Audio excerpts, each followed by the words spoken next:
এখন all India secular ফ্রন্টের শ্রী মোহাম্মদ নওশাদ সিদ্দিকীকে তার বক্তব্য রাখার জন্য অনুরোধ করছি।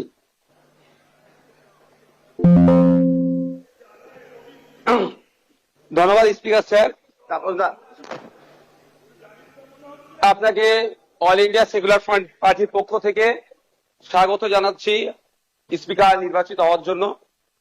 আমরা আশা করব আগামী 5 বছর আপনার নেতৃত্বে এই অগাস্ট হাউস তার গরিমাকে বহন করে চলবে এবং সাথে সাথে আমরা যারা বিরোধী আছি তাদের সর্বোৎকৃষ্ট জায়গা মতামতের জায়গা হচ্ছে এই অগাস্ট হাউস।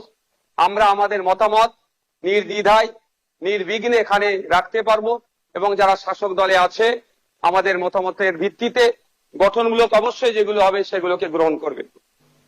স্পিকার স্যার, আপনার অনুমতি নিয়ে দু একটা কথা বলবো, যদি এই প্রসঙ্গ নয়। সত্যি আমি আজকে বসে খুব ফিল করছিলাম, হাসছিলাম মনে মনে। আজকে তাপস রায় বাবু যে কথাগুলো বলছেন খুব একটা ফেলে দিবার নয়।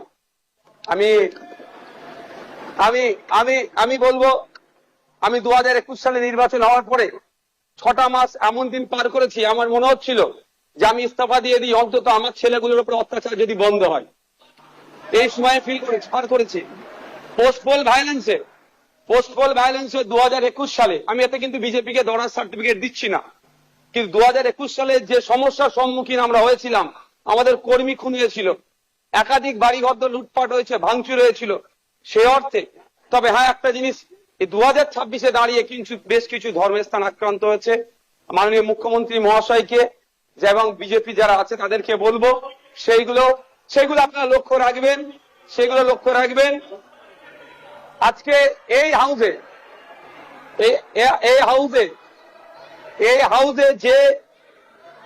যে কথা চালাচালি হচ্ছে, আমি বসে বসে ফিল করছিলাম সময় গিয়েছে আমাদের বক্তব্য, বিরোধীদের বক্তব্য শাসকের পছন্দ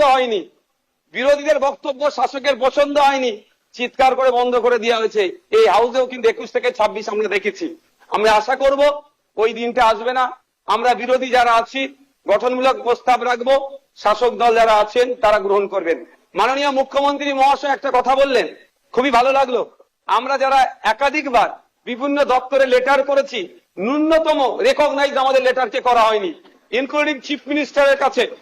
আজকে যে কথা বলেছেন এটাকে আমি স্বাগত জানাচ্ছি, যে উনি অন্তত কথা বলেছেন যে মিনিস্টাররাও রিকগনাইজ করবে, অর্থাৎ প্রাপ্তি স্বীকার করবে। আর একটা কথা উনি বলেছেন অল্প হলেও কাজ করব।